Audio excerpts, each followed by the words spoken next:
जय श्री राम। आइए चलते हैं हम आपको फिर भोलेनाथ के श्री शिव महापुराण की कथा में, जो कि पुराणों में सबसे उत्तम पुराण माना गया है, जो महर्षि वेद व्यास द्वारा प्रणीत भोलेनाथ का श्री शिव महापुराण है। तो देखा जाए तो भोलेनाथ के श्री शिव महापुराण की कथा जिस घर में होती है, उस घर में कभी भी असाध्य रोगों का प्रवेश नहीं होता। इसके साथ साथ किसी भी विषैले जंतुओं का प्रवेश नहीं होता। भोलेनाथ के श्री शिव महापुराण की कथा सुनने और पढ़ने मात्र से। तो आइए हम आपको ले चलते हैं भोलेनाथ के श्री शिव महापुराण की कथा में, जो पुराणों में सबसे उत्तम पुराण माना गया है। प्रथम खंड पूर्वार्ध विद्येश्वर संहिता में आपको ले चलते हैं। तो त्वमेव माता च पिता त्वमेव, त्वमेव बंधुश्च सखा त्वमेव, त्वमेव विद्या द्रविणम त्वमेव, त्वमेव सर्वम मम देव देव। ओम श्री शांब शिवाय नमः, ओम श्री गणेशाय नमः। उसके पश्चात विघ्नों को हरने वाले भगवान गणेश और विद्या की प्रदायिनी माँ सरस्वती के चरणों में शीश नवाते हुए विनम्र निवेदन करूंगा कि हमारे देश संसार में जहाँ भी भोलेनाथ के श्री शिव महापुराण की कथा हो रही हो, या फिर प्रभु श्री राम के रामचरितमानस की कथा हो रही हो, या देखा जाए तो श्रीमद् भागवत गीता की कथा हो रही हो, तो उसे संपन्न करने में अपना पूर्ण योगदान दें। उसके साथ साथ हमारे ऊपर भी अपनी कृपा बनाए रखें कि मैं अपने मुखार बिंदु से भोलेनाथ के श्री शिव महापुराण की कथा को जो भी शिव भक्त प्रेमी हैं उनके तक पहुंचाने का पूर्ण प्रयास करूं। तो आइए चलते हैं हम आपको अथाष्टादशो अध्याय यानी 18वें अध्याय में, जिसमें मिलेगा आपको बंधन और मोक्ष का विवेचन, शिव पूजा का उपदेश, लिंग आदि में शिव पूजन का विधान, भस्म के स्वरूप का निरूपण और महत्व, शिव के भस्म धारण का रहस्य, शिव एवं गुरु शब्द की व्युत्पत्ति तथा विघ्न शांति के उपाय और शिव धर्म का निरूपण। तो आइए चलते हैं हम आपको भोलेनाथ के श्री शिव महापुराण की कथा विद्येश्वर संहिता में। तो आइए चलते हैं थोड़ी सी सूक्ष्म कथाओं के लिए पीछे। तो देखा जाए तो जो गुणों का रोध करता है वह गुरु है।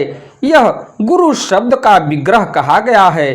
गुणातीत परम शिव राजस आदि सभी कार गुणों का अवरोध करते हैं, दूर हटाते हैं। इसलिए वे सबके गुरु रूप का आश्रय लेकर स्थित हैं।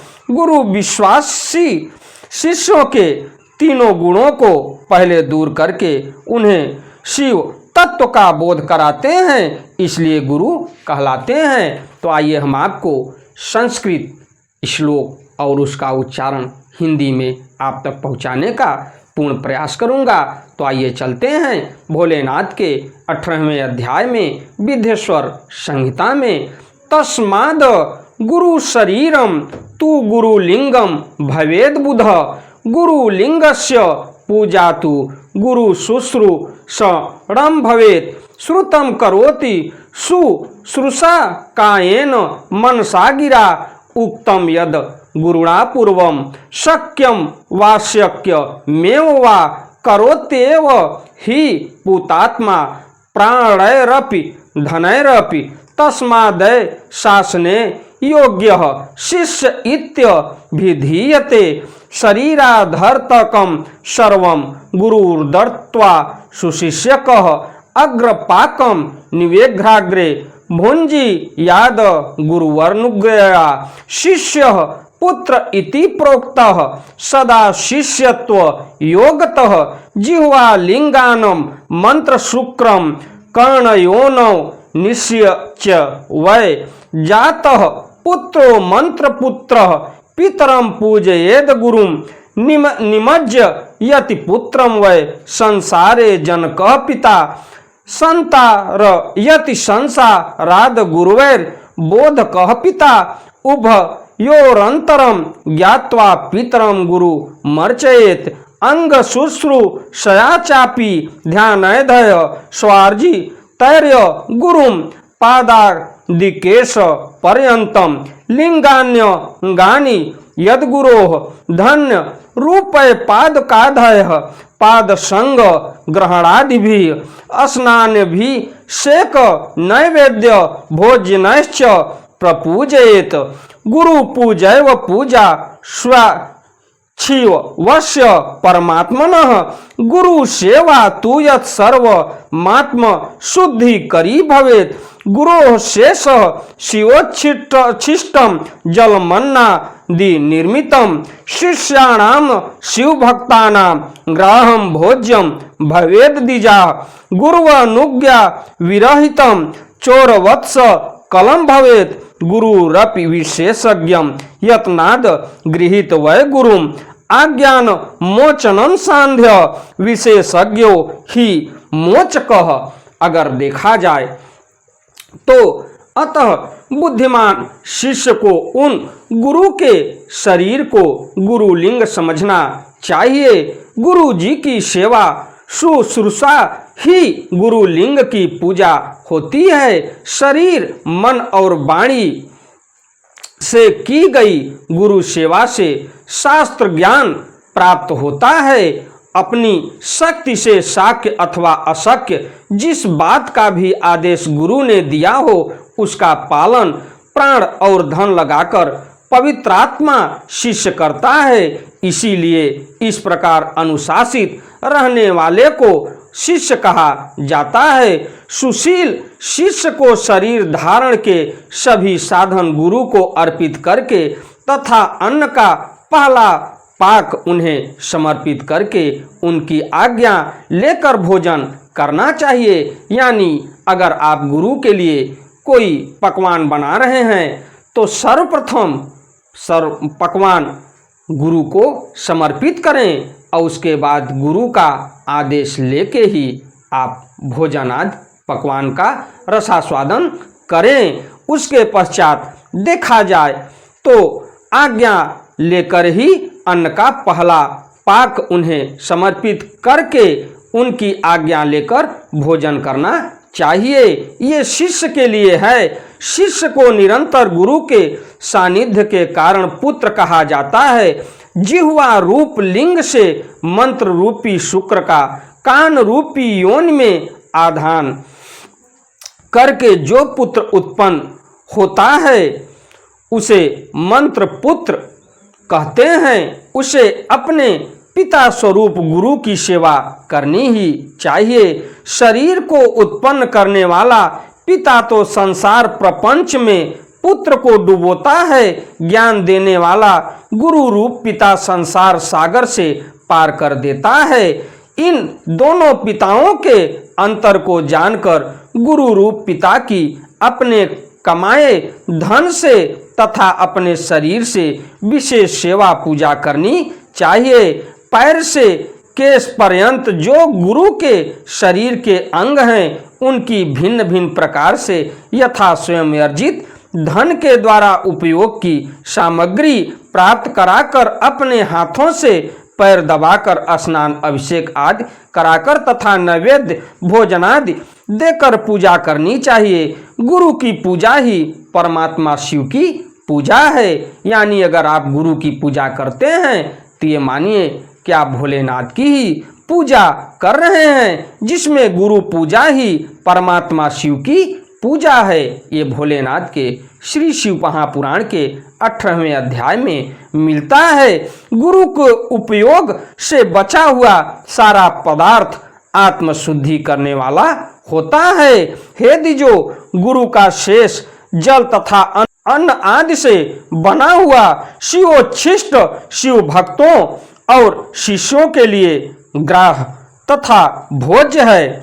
गुरु की आज्ञा के बिना उपयोग में लाया हुआ सब कुछ वैसा ही है जैसे चोर चोरी करके लाई हुई वस्तु का उपयोग करता है। गुरु से भी विशेष ज्ञानवान पुरुष मिल जाए तो उसे भी यत्न पूर्वक गुरु बना लेना चाहिए। अज्ञान रूपी बंधन से छूटना ही जीवन मात्र के लिए साध्य पुरुषार्थ है। अतः जो विशेष ज्ञानवान है वही जीव को उस बंधन से छुड़ा सकता है। तो देखिए भोलेनाथ के श्री शिव महापुराण में मिलता है कि जो व्यक्ति विशेष ज्ञानवान रखता है वही जीव को उस बंधन से छुड़ा सकता है। तो कर्म की सांगोपांग पूर्ति के लिए पहले विघ्न शांति करनी चाहिए। यानी जो आपके परिवार में और आपके व्यक्तिगत किसी भी प्रकार का विघ्न में पड़े हैं तो कर्म की सांगोपांग पूर्ति के लिए पहले विघ्न शांति करनी चाहिए। निर्विघ्नता पूर्वक तथा सांग संपन्न हुआ कार्य ही सफल होता है।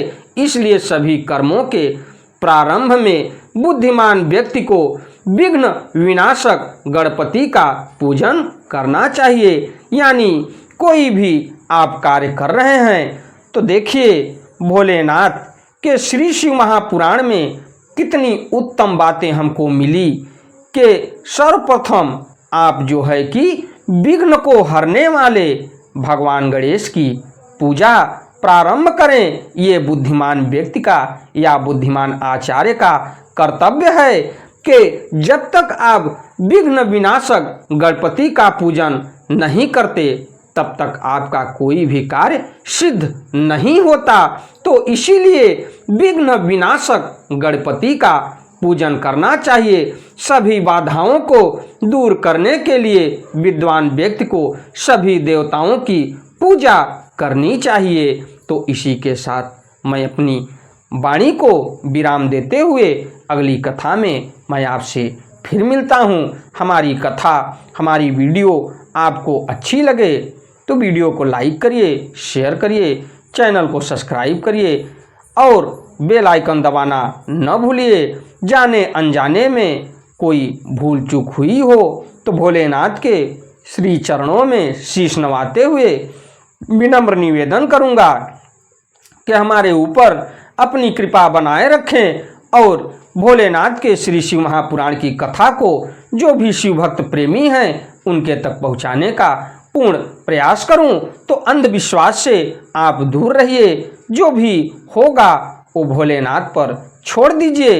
यहाँ वहाँ भटकने से दर बदर भटकने से कुछ मिलने वाला नहीं है। और दूसरी चीज़ कि हम आपको हर वीडियो में सचेत कर रहे हैं कि अगर आप व्यक्तिगत प्रभु पर आस्था रखेंगे और प्रभु का ध्यान करेंगे तो निश्चिंत रूप से ये मानिए कि आपका सारा कार्य सिद्ध होता चला जाएगा। लेकिन ज्यों ही अंधविश्वास में पड़ेंगे आपका बना बनाया काम बिगड़ेगा।